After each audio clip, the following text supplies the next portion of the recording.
Le verset 3. 1 Corinthiens chapitre 14, le verset 3. Il est écrit: celui qui prophétise au contraire parle aux hommes, les édifie, les exhorte, les console. Celui qui parle en langue s'édifie lui-même. Celui qui prophétise édifie l'Église. Je désire que vous parliez tous en langue, mais encore plus que vous prophétisiez. Celui qui prophétise est plus grand que celui qui parle en langue, à moins que ce dernier n'interprète pour que l'Église en reçoive de l'édification. Amen. Donc le premier don que nous allons étudier parmi les dons d'inspiration vocale, c'est le don de la prophétie. Le don de la prophétie. Alléluia. La prophétie, c'est quoi?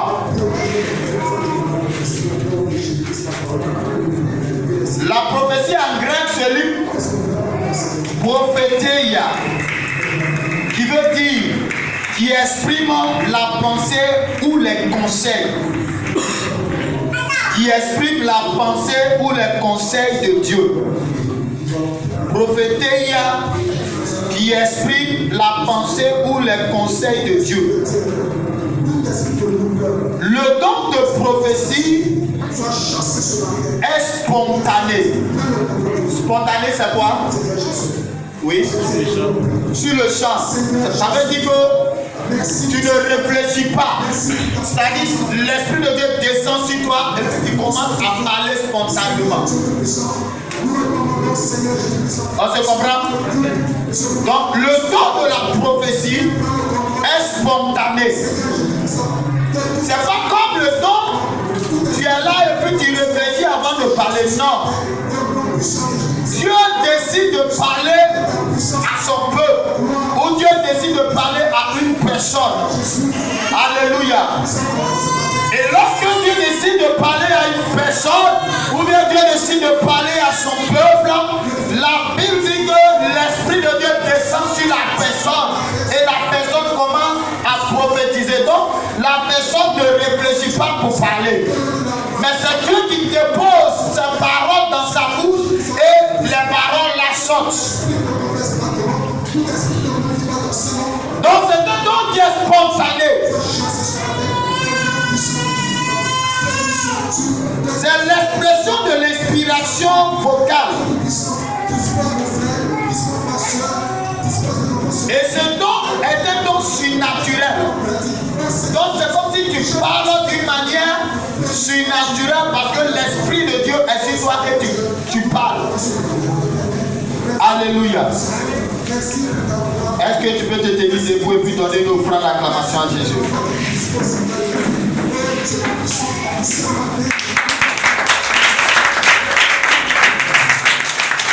Amen.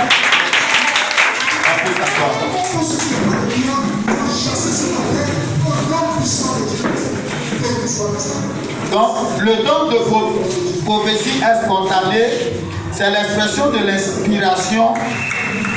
C'est un don qui est surnaturel. Donc, quelqu'un qui est en train de prophétiser, la personne nous parle dans une langue que nous connaissons. C'est différent du don des langues. Vous comprenez? Ou bien du don du parler en langue, c'est différent du don du parler en langue. Dieu décide de parler soit à une personne ici par la prophétie. Donc la personne va parler dans la langue que tu comprends. Donc la personne parle dans une langue connue. On se comprend? Amen. La personne parle dans une langue connue. Donc la prophétie, quel est le rôle de la prophétie? La prophétie vient dans le but d'édifier.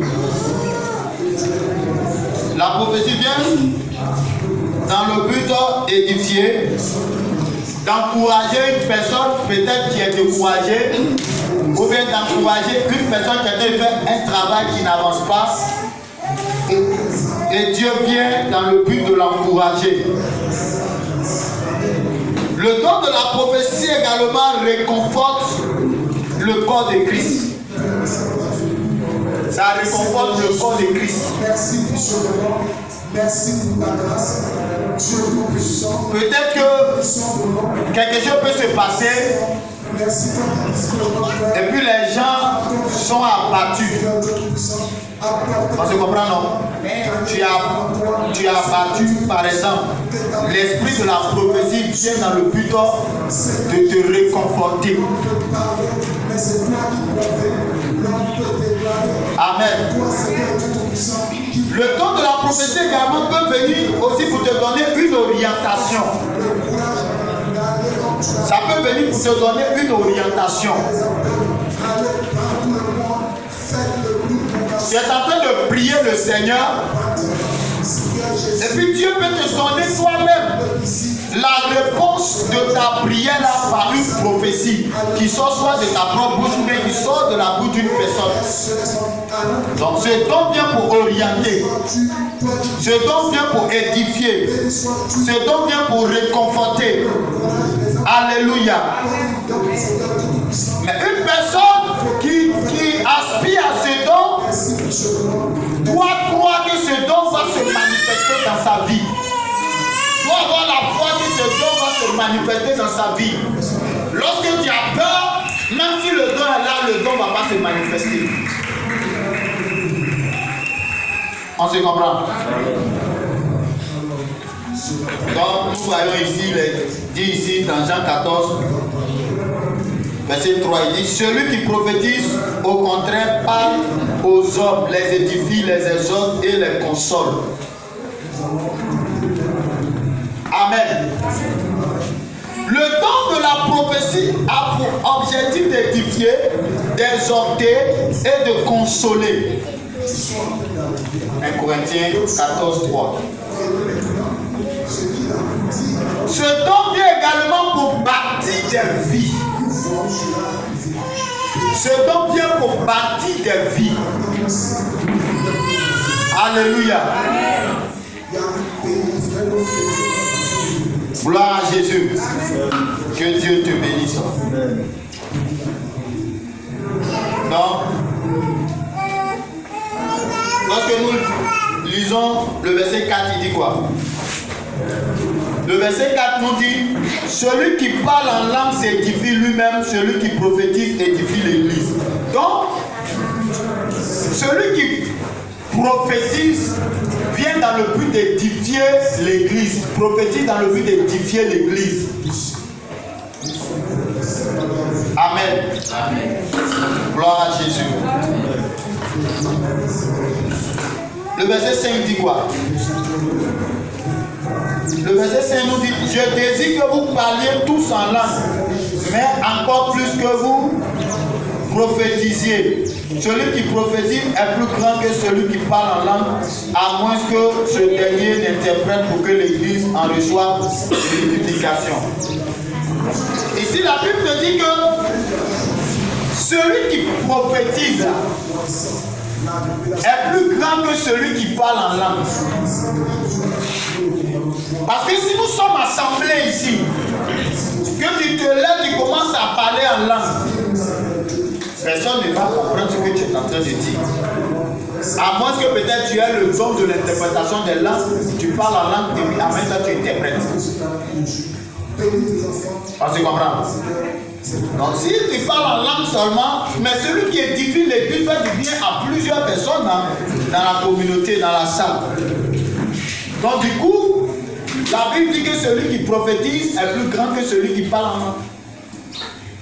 Donc si tu parles en langue et tu interprètes, que Dieu te donne l'interprétation en même temps, c'est égal à la prophétie.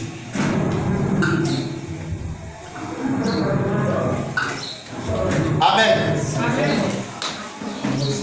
Ce don apporte aussi des avertissements à une personne ou un groupe de personnes. Amen. Amen. Tu as pris une mauvaise décision. Et puis tu rentres dans l'assemblée, ce don commence à se manifester dans la vie d'une personne. Et lorsque ce don se manifeste dans la vie de cette personne-là, à ce moment précis-là, alléluia, Amen. Alléluia, Amen. à ce moment précis-là,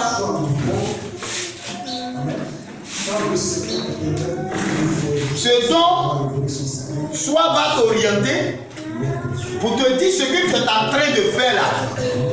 Tu n'es pas sur la bonne voie. Alors ce matin, par exemple, tu as décidé de faire par exemple un curettage.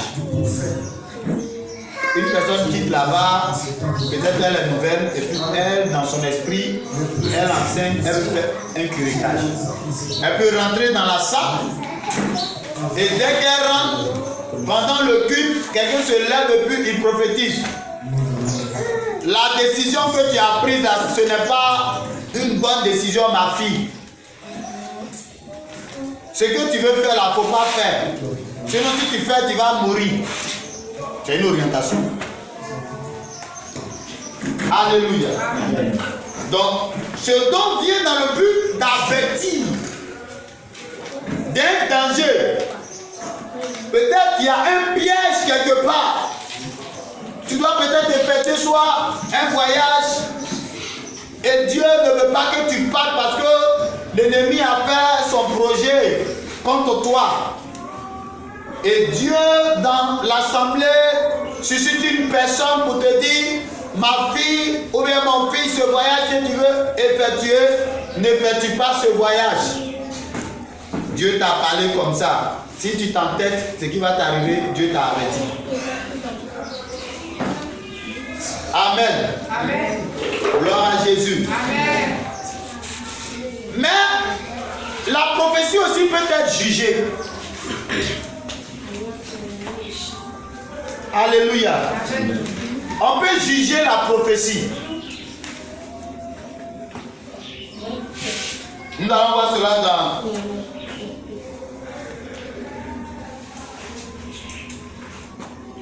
1 Corinthiens 14, 29 à 32. La Bible dit, pour ce qui est des prophètes, que 2 ou 3 parlent et que les autres jugent. Et si un autre qui est assis a une révélation, que le premier se taise, car vous pouvez tous prophétiser successivement afin que tout soit instruit et que tout soit exhorté. Les esprits des prophètes sont soumis aux prophètes. Amen. Amen. Donc, pendant que nous faisons, par exemple, le culte, Dieu donne, par exemple, des prophéties. Vous voyez, non? Jocelyne reçoit une prophétie. Ange reçoit une prophétie. Amani reçoit une prophétie. Les 3 personnes ont reçu une prophétie. Mais la Bible dit que lorsque tu reçois la prophétie, si une personne est en train de parler avant toi, il faut le laisser finir. Donc dès qu'il finit de parler, toi aussi, tu donnes. Dès que l'autre finit, l'autre aussi prend. Alléluia. Amen. Gloire à Jésus. Amen. Mais c'est pas parce que tu as reçu une prophétie que l'autre est en train de parler, toi aussi tu es en train de parler. Ça va faire de la cacophonie. On ne saura pas qui écouter, on ne saura pas qui ne pas écouter. Alléluia. Amen. Gloire à Jésus. Amen. Gloire au Seigneur. Amen. Mais le verset 29 nous dit quoi? Le verset 29 nous dit, pour ce qui est des prophètes, que 2 ou 3 parlent et que les autres jugent. Ça veut dire que la prophétie que tu es en train de donner là, on peut la juger pour voir est-ce que la prophétie vient réellement de Dieu, Est-ce que la prophétie, est-ce que c'est l'Esprit de Dieu qui est derrière ou bien c'est un autre esprit qui est derrière? On se comprend? On se comprend? Quand quelqu'un a prophétisé, il faut juger la prophétie. Amen. Donc, on doit juger la prophétie. Si tu ne juges pas la prophétie, cela n'est pas bon. Tout ce qu'il a dit ne vient pas de Dieu, tu vas avaler, ça va te créer des problèmes. Si ça vient de Dieu, qu'est-ce que Dieu veut te dire? Tout ça là, il faut réfléchir dessus avant d'accepter la prophétie. Amen. Gloire à Jésus.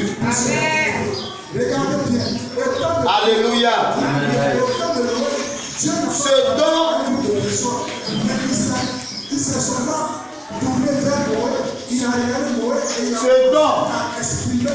le don de la prophétie ne contredit pas la parole de Dieu. Quand quelqu'un te donne, quelqu'un prophétise, ça ne vient pas pour contredire la parole écrite. On se comprend? On se comprend? Je prends un exemple. Un exemple dans la Bible.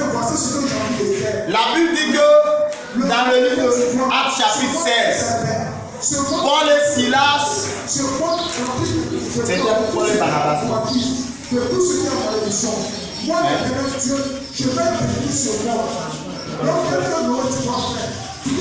Par rapport à la femme qui était possédée d'un esprit. Paul et Silas. Paul et Silas étaient en train d'annoncer l'évangile. Et la Bible dit que cette femme était derrière eux. Pendant 3 jours, elle prophétisait. Ces hommes-là écoutez-les, ce sont des hommes de Dieu. Vous voyez, non? Ce que la femme est en train de dire, c'est pas mauvais, mais c'est un esprit de Python qui était derrière. Donc c'est l'esprit de Python qui était derrière là qui poussait la femme à prophétiser. Et la Bible dit que Paul a discerné et il a chassé l'esprit. On se comprend? Alléluia. Alléluia. Donc c'est pour te dire que le don de la prophétie doit être jugé. Maintenant, si quelqu'un vient te dire que tu es le Moïse qui doit venir, Dieu t'a appelé pour le service, tu seras le Moïse qu'il a dit qu'il devait venir, alors que Moïse est déjà venu. Ou bien tu es le Élie qui devait venir, alors que Élie est déjà venu. On se comprend? Amen. Tu vois que cette prophétie contredit la parole de Dieu. De la manière Dieu va t'utiliser, ainsi de suite. On va arriver à là. Donc, une parole de Dieu ne contredit jamais la parole écrite. Vous qui vous promenez et puis on vous donne des prophéties partout là. Dieu dit une prophétie là, ça ne contredit jamais la parole écrite. La Bible te dit de ne pas vivre dans la fornication. C'est ça, non? Dans l'impudicité. La Bible te dit de ne pas boire. C'est ça, non? Maintenant, quelqu'un vient te prophétiser, il dit non, tu peux boire un peu. Hein? C'est ça, non? Tu peux boire, car la Bible dit que Paul dit à Timothée que Timothée n'a qu'à prendre un peu de vin. Tu connais de quel vin Paul parlait? Donc ce qui veut dire qu'on peut prendre le vin. Mais c'est de quel vin qu'il s'agit? Quand Paul dit à Timothée de prendre un peu de vin. C'est de quel vin qu'il s'agit?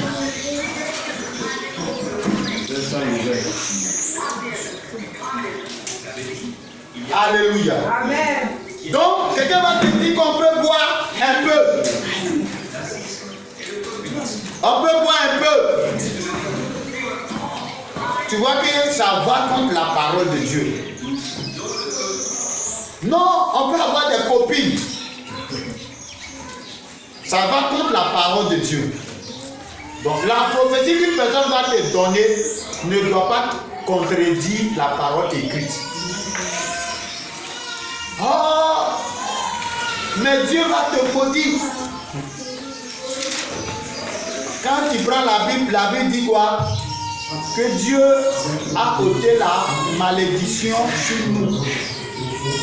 Il nous a délivrés de toute malédiction. Il nous a délivrés de toute parole qui nous condamnait. Mais quand quelqu'un vient te dire non, Dieu va te maudire, ou bien Dieu dit que tu vas mourir, si tu acceptes cette parole-là, ça va agir. On se comprend? Ce que tu acceptes, ça veut dire que tu mets ta foi dessus. Donc si tu mets ta foi sur ce qui est mauvais, qui n'est pas écrit, donc la prophétie ne contredit pas la parole écrite. Si on parle de Amérique, même Amérique est dans la Bible. Si on parle d'Europe, l'Europe est dans la Bible.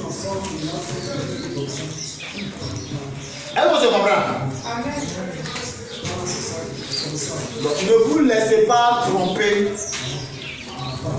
par les fausses prophéties. Que Dieu te bénisse. Amen. Que Dieu te bénisse. Amen. Une personne vient te donner une parole de prophétie et cette parole-là va en dehors de Jésus-Christ. Quand la prophétie va en dehors de Jésus-Christ,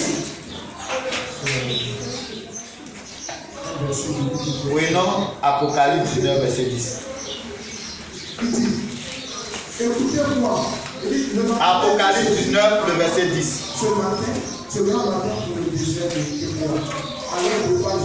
Apocalypse chapitre 19, le verset 10. Alléluia. La Bible nous dit: confiez-vous en ces prophètes et vous bénissez. Amen. Voici, je tombais à ses pieds pour l'adorer, mais il me dit: garde-toi de le faire. Je suis ton compagnon de service et celui de tes frères qui ont le témoignage de Jésus. Adore Dieu, car le témoignage de Jésus est l'esprit de la prophétie. C'est la partie car le témoignage de Dieu, c'est quoi? Est l'esprit de quoi? Car le témoignage de Jésus est l'esprit de la prophétie. Donc une personne qui va venir te parler de quelque chose, de l'évangile, qui ne parle pas de Jésus, qui ne dit pas que Jésus-Christ est celui qui est venu te sauver, alors que la Bible dit que toute la Bible, l'esprit de toute la Bible, c'est Jésus-Christ. Donc le témoignage de Jésus, là, c'est l'esprit de la prophétie. pourquoi? Parce que lui-même, il sait toutes choses avant de le commencer. Alléluia. Gloire à Jésus. Gloire au Seigneur. Amen. Donc le témoignage de Jésus est l'esprit de la prophétie. Comme je l'ai dit, si un message de Dieu, si un message est de Dieu, ce message-là va s'accomplir. Mais si le message n'est pas de Dieu, le message ne va pas s'accomplir.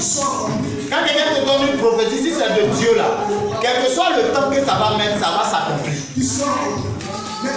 Alléluia. Amen. Alléluia. Amen. Gloire à Jésus. Amen. Que Dieu te bénisse. Une prophétie qui vient de Dieu nous rapproche toujours de Dieu. Mais si tu entends une prophétie qui t'éloigne de Dieu, ça veut dire que cela ne vient pas de Dieu. On se comprend? Amen. La prophétie là, ça vient dans le but de nous rapprocher de Dieu. Mais une prophétie qui t'est donnée qui ne te rapproche pas de Dieu, c'est que cela ne vient pas de Dieu. On se comprend. Donc quand tu vas recevoir une prophétie qui vient de Dieu, Dieu va tout faire pour te donner des paroles qui vont te permettre de te rapprocher de lui. Mais une prophétie qui t'éloigne de Dieu, c'est que cela ne vient pas de Dieu. Ça peut venir soit de la personne elle-même, ça peut venir de sa chair, ou ça peut venir de Satan.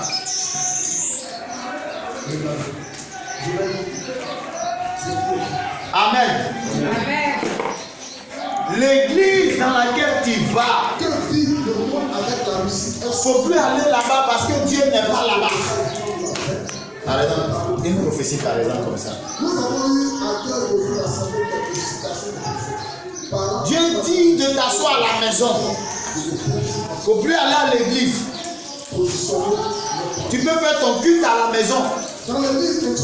Parce que Dieu est partout. Maintenant toi aussi, comme avant, tu voulais rester chez toi à la maison.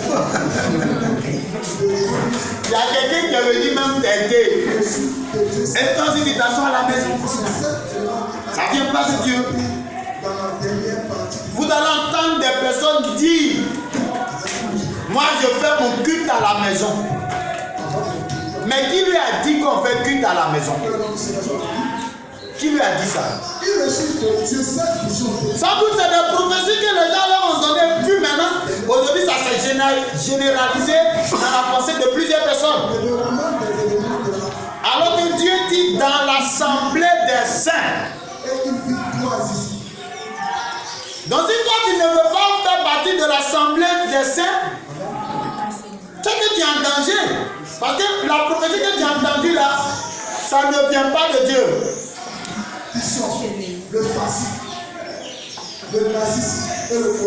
Alléluia. Amen.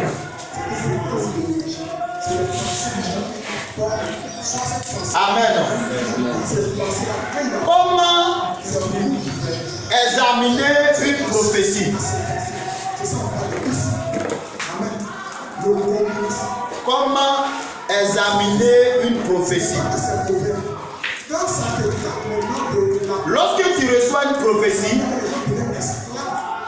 pour l'examiner, tu dois te poser ce genre de questions. Est-ce que la prophétie est en accord avec la parole écrite? Ça, c'est le premier examen. Est-ce que la prophétie que tu as reçue là, c'est en accord avec la parole écrite? Amen. Amen. La deuxième question que tu dois te poser, quels sont les fruits dans la vie de celui qui donne le message? La personne qui donne le message là, est-ce que les fruits de l'esprit là se manifestent dans sa vie? On a 9 fruits d'esprit. Est-ce que la personne là, il obéit à Dieu? Est-ce que la personne est colérique? Est-ce que la personne est impudique? Est-ce que la personne est ceci? Est-ce que la personne vit mal? Si la personne vit mal, même la faute, j'étais avec lui. Alléluia. La troisième question, est-ce qu'il glorifie Christ? Est-ce que la prophétie que tu as entendue là, ça glorifie le Seigneur Jésus? Si la prophétie ne glorifie pas Christ, il faut jeter la prophétie. Est-ce que la prophétie se dirige vers ou contre Dieu?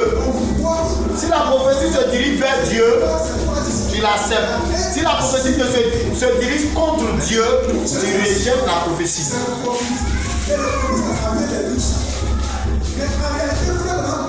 Donc si la prophétie te dirige vers Dieu, tu acceptes la prophétie. Mais si la prophétie te dirige contre Dieu, tu rejettes la prophétie. Alléluia. Gloire à Jésus. Un vent pour le Seigneur. Est-ce qu'il apporte la liberté ou la captivité? Est-ce que la prophétie qui t'est donnée là, ça vient dans le but de te libérer? Ou bien ça vient dans le but de te mettre en prison? Est-ce que la prophétie que tu as entendue là, ça crée en toi la peur? Est-ce que ça t'apporte la captivité, ça te met en captivité? Ou bien ça t'apporte la liberté? Parce que quand Dieu vient, Dieu ne va pas venir dans le but de te condamner. Dieu va venir dans le but de te ramener à lui. Amen.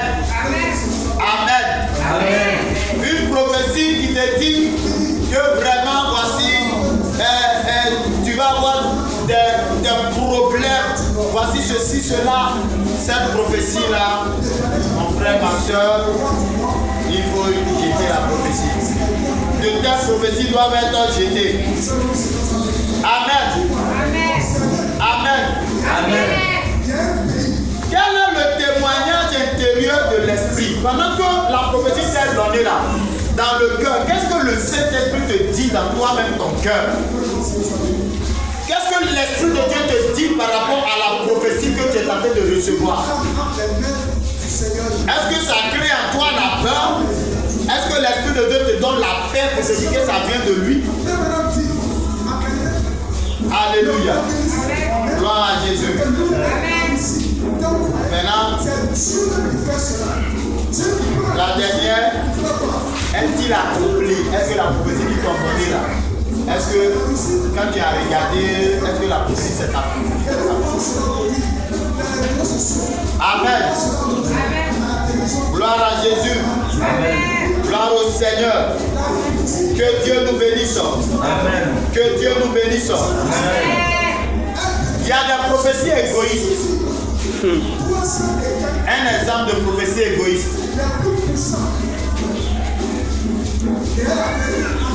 Lorsque la prophétie là, ça élève une personne, ça élève l'orgueil,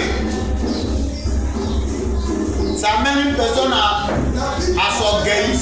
s'enorgueillir, c'est pas une bonne stade, on appelle ça des prophéties égoïstes. Amen. Par exemple, tu es quelqu'un de spécial pour moi, mais tous les enfants de Dieu sont spéciaux. Je t'ai appelé pour accomplir ce que personne n'a encore accompli auparavant. Bon, il n'y a rien de nouveau sur la Bible, il n'y a rien de nouveau sous le Seigneur. Donc c'est quoi toi tu vas accomplir puis quelqu'un d'autre n'a pas fait. Donc c'est la prophétie qui suscite l'orgueil. Ça c'est, on appelle ça prophétie égoïste. Amen. Amen. Si tu vois ces gens de choses-là, il faut les jeter rapidement. Petit 2. Petit 1, c'était la prophétie. Petit 2, le don des langues. Le don des langues est une expression vocale surnaturelle. Le don des langues est une expression vocale surnaturelle donnée par le Saint-Esprit. En utilisant notre voix normale, c'est une langue jamais apprise. Donc le don des langues, on n'apprend pas. Donc c'est une langue pendant que tu es en train de prier ou bien pendant que tu es en adoration, le Seigneur dépose ses paroles là dans ta bouche, tu n'apprends pas cette langue. Donc si tu t'assois là et puis tu dis papa parle en langue comme moi-même. Toi aussi, tu répètes les mêmes choses. On n'apprend pas. Mais pendant que tu es en train de prier, tu vas sentir que le Saint-Esprit a déposé quelque chose sur ta langue. Une langue, c'est-à-dire les mots, des mots que toi-même tu ne comprends pas, vont commencer à sortir de ta bouche. Je suis fier de toi, Alléluia. Amen. Gloire à Jésus. Amen. Souvent celui qui parle cette langue ne la comprend pas. Le message parler peut-être un langage céleste utilisé par les anges ou un langage terrestre. Amen. Par exemple, mon parler en langue, je peux parler l'anglais. Je peux parler le chinois, mais moi je ne comprends pas le chinois. L'anglais au moins, je comprends un peu. Je peux parler le chinois, je peux parler le wolof, le Sénégal, par exemple dans mon parler en langue, mais je ne comprends pas la langue sénégalaise. Amen. Donc le parler en langue ne s'apprend pas. Et c'est pourquoi on peut lire 1 Corinthiens 14, verset 27 dit quoi? 1 Corinthiens 14, verset 27. Alléluia. Amen. Qui est avec moi ici? Amen. Qui est avec moi ici? En est-il qui parle la langue que 2 ou 3 au plus parlent, chacun à son tour, et que quelqu'un interprète? Amen. Donc, le don des langues, c'est différent. Le don des langues là, c'est différent des dons de choses, de la manifestation des langues. On se comprend? Le don des langues là, c'est différent de la manifestation des langues. C'est différent de la manifestation du parler en langue. Amen. Le don des langues est différent du don de la manifestation du parler en langue. La Bible nous dit que dans Actes des Apôtres, Actes 2, la Bible dit pendant qu'ils étaient en train de prier, des langues semblables à des langues de feu se posaient sur leur tête. Ça, c'est le don de la manifestation du parler en langue. Et puis il y a le don des langues qui est un message que Dieu donne. Donc le don des langues, c'est un message que Dieu donne. Maintenant, mais cette langue-là n'est pas dans la langue humaine. Le don des langues n'est pas dans la langue humaine. On se comprend? Mais le don, mais la manifestation des dons du parler en langue là, parce que le jour où il était baptisé, et puis il y avait la manifestation du parler en langue là, il parlait dans des langues des gens. Donc le don, la manifestation du parler en langue là, ça veut dire que tu parles dans la langue des gens.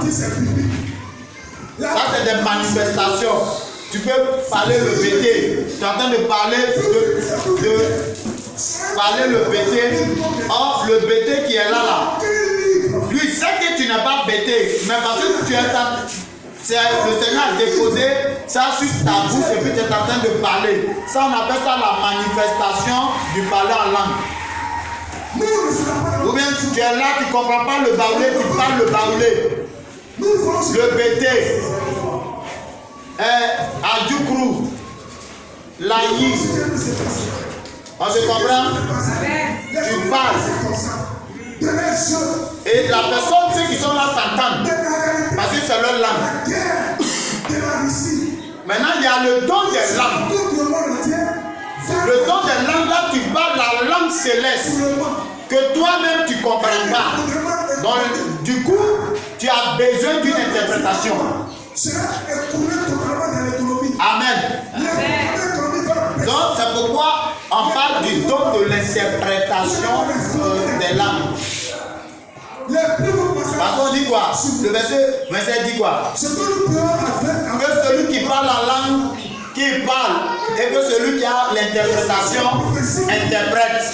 Donc il y a des gens qui ont le don de l'interprétation des langues, et puis il y a des gens qui ont le don